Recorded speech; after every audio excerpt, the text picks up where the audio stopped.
Hey everybody, welcome back to Tim Travels. It's Terry, your host. So today is the 12th of May. In history today, a lot of interesting stuff.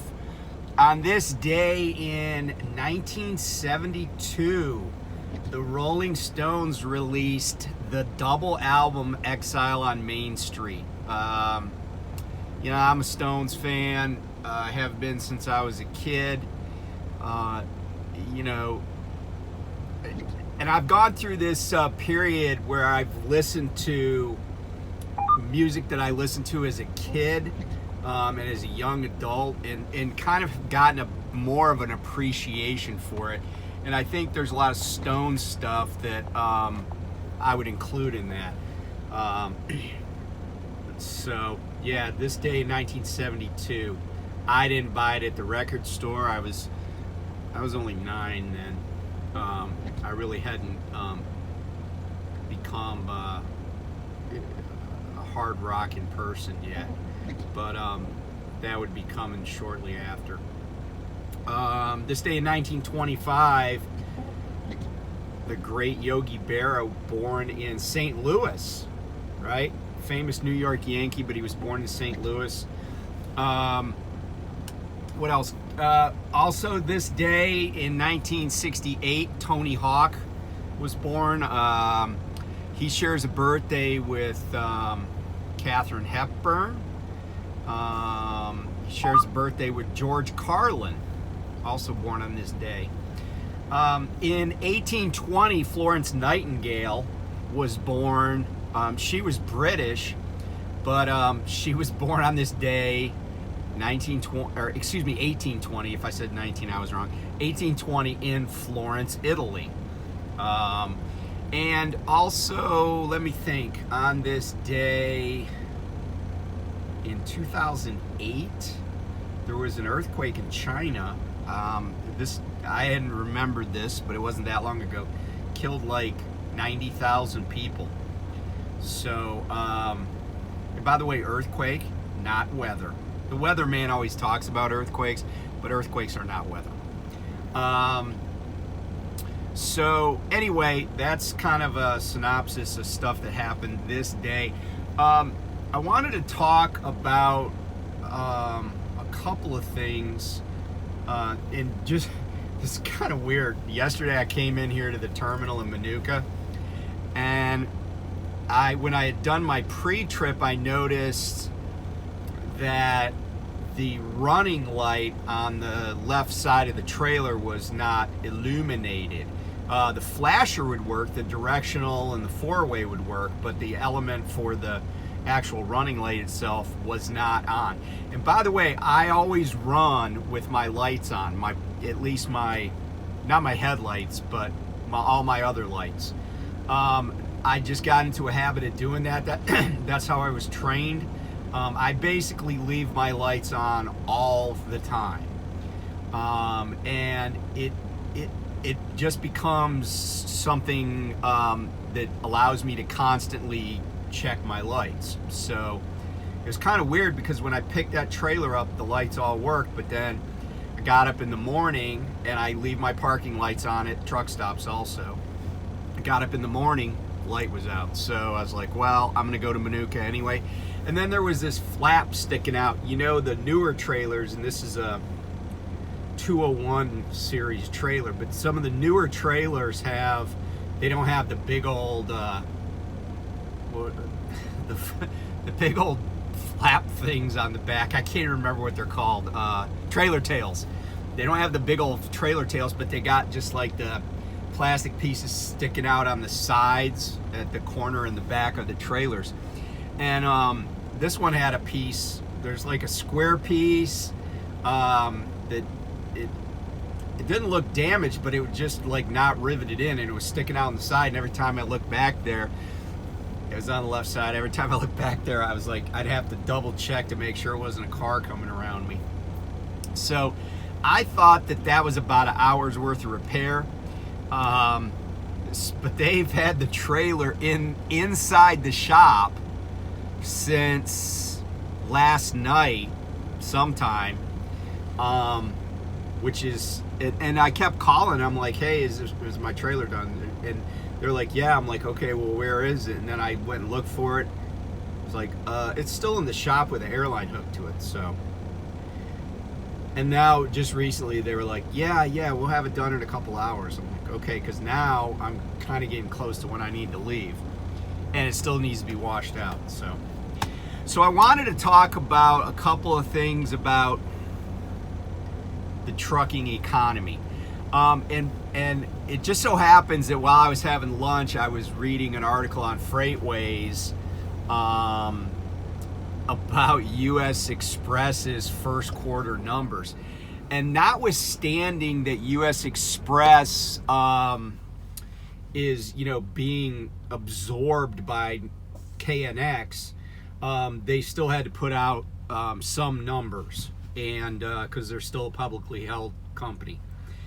And I'm just going to synopsize this by saying their numbers were horrible, and they were even worse than the quarter before. And honestly, if I don't, and by the way, they just laid off another 150 people at their headquarters in Chattanooga. I don't know. Honestly, I mean, I never really used the B word, in a serious way, the bankruptcy with USX. But given what I saw from the first quarter, I'm not sure that they were going to make it through this year without going into bankruptcy. And the reason I say that is because in just the first quarter, and they keep saying this. They kept saying the same stuff over and over. Oh, we got headwinds. We got, the things are really, really hard. But yet they're peer companies like Heartland Express. Heartland Express's OR, right, operating ratio was like 91.6. So that means for every dollar they made, they spent 91.6 cents to make that dollar. U.S. Express's OR was 106. That means for every dollar they made, they spent $1.06 to make it. Like, that's not even close to what their peer companies are doing. And they added another $25 million in debt just in the first 3 months of the year. And of course, because interest rates are going up, they spent $7 million on debt just in the first quarter of 2023. So I don't know. I mean, honestly, if you work at corporate at USX, I would totally brush up my resume, because I can't, I know what happened when Knight, combined with Swift. And the people in Chattanooga are going to hear this term, best practices. And sometimes best practices means getting rid of bad people. There was I don't know what to say. I mean, the leadership at USX was suspect, and that stuff trickles down. They made one bad decision after another. That's probably going to stop. I don't know if the nameplate US Express is going to survive either. I don't know if they have enough strength to stand on their own like the other companies that KNX has bought, that are allowed to run as kind of their own business unit, like Abilene, like ACT Cooper, like, bar none, right? They just get some oversight and stuff. Same with Swift. I mean, Swift and Knight, there have been people that have gone back and forth. Again, best practices brought into, to make things, get rid of the bad, bring in the good. But I don't know. I mean, certainly Swift had a ton of debt, but when they got together with Knight, but Swift is also a much, much bigger company. So I don't know what's going to happen with U.S. Express and their. I mean, I think the drivers will have jobs, but their brokerage lost a butt ton of money over the quarter. So anyway, but let's talk about my numbers for a little bit. some of my colleagues here at Prime and who have YouTube channels, they don't always discuss numbers. But I wanted, like I've heard a lot of people saying how things have not gone well over the past few months. And I certainly have commented on some of the vagaries of trucking. But I think that what happens is that we sometimes lose sight of the big picture, because our picture, what's personal to us, we've had some mishap. When I say mishap, I don't mean an accident, but it could be an accident, but it could be a breakdown, it could be just luck, right? Sometimes it's better to be lucky than it is to be good. And certainly having some luck, it plays a part in this, right? And when I say having luck, I don't mean like good luck versus bad luck. Like, oh, he drove through an ice storm and he didn't have a crash, he's got good luck. Well, that's just I don't even know if I call that good luck. Maybe it's dumb luck. But the person who drove through an ice storm and wrecked, I don't know if I would say they have bad luck either. That's also dumb luck, right? Like, it's like making a bad choice and then there's consequences. But I'm talking about like my son got food poisoning, and he was home. He was on home time for a week, and then like the very end of the thing, both he and his girlfriend got really bad food poisoning. Like, his girlfriend was hospitalized, and he was sick as a dog. And in fact, he was just stuck up in middle Pennsylvania, dying basically in the back of his truck. And his sister, my oldest, drove up there from her house and took him to the emergency room. So, I mean, that's just bad luck, right? Like, go figure, right? You get food poisoning and it's gestating right as you're getting back on your truck, It happens.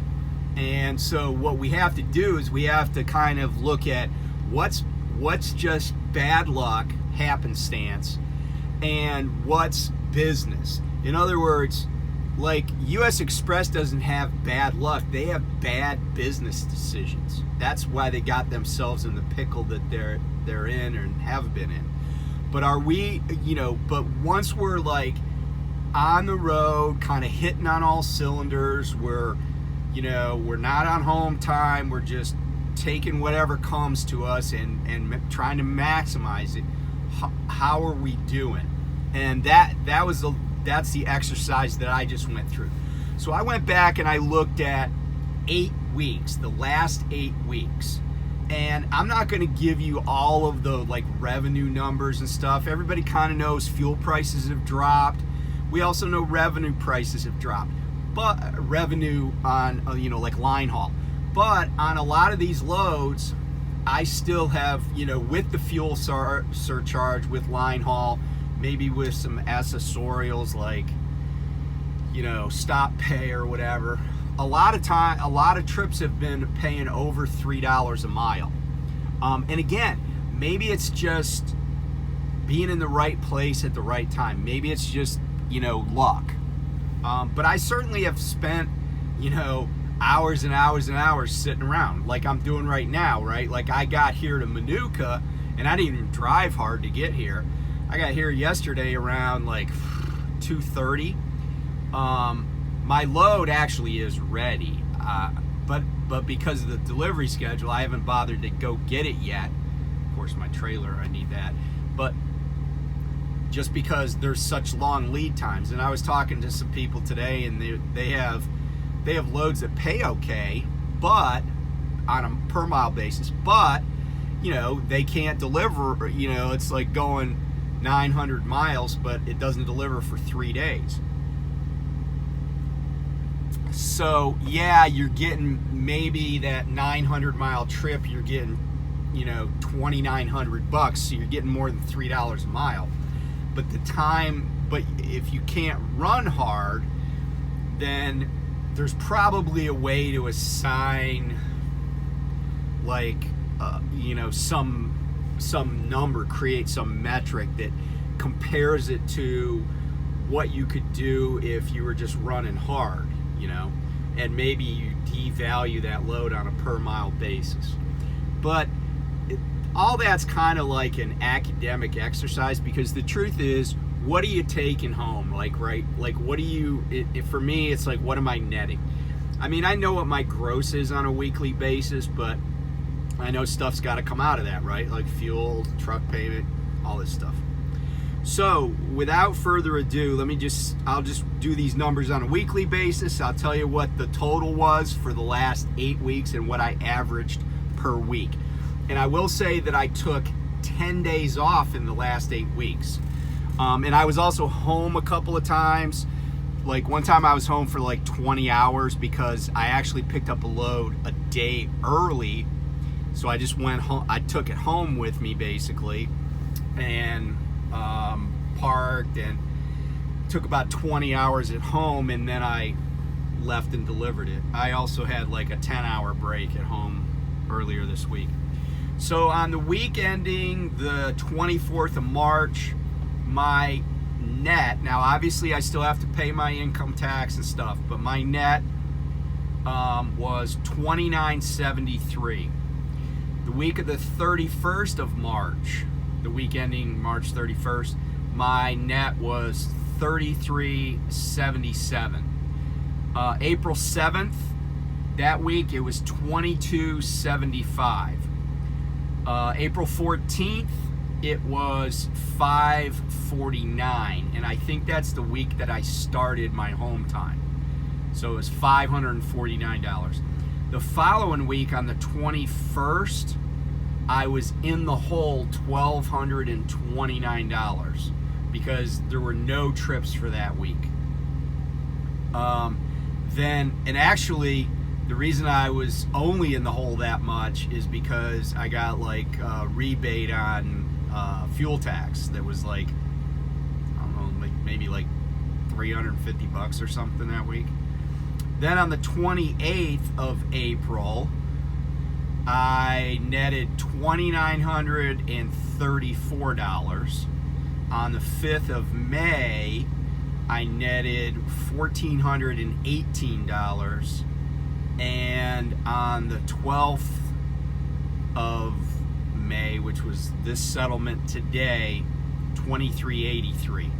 So aggregated those 8 weeks, although it's really only 7 weeks, is $15,909. So that means I averaged, over that 8-week period, I averaged $1,988 a week. I don't know that that's significantly out of line with what I've done in the past, because I think I recall that when I did the first like 6 months at Prime, with this same truck, I think I was averaging about 1,900 and change, so between 1,900 and 2,000 a week average. So that includes time off, that includes any sitting around and stuff.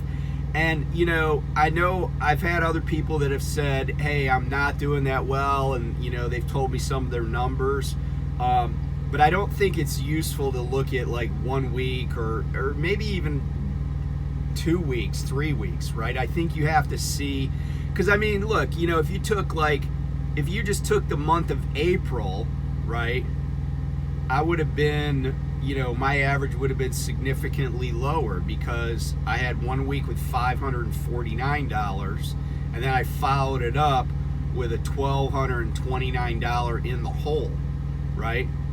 So I mean, do the math there. That's a pretty crappy average. It's like a negative average. So anyway,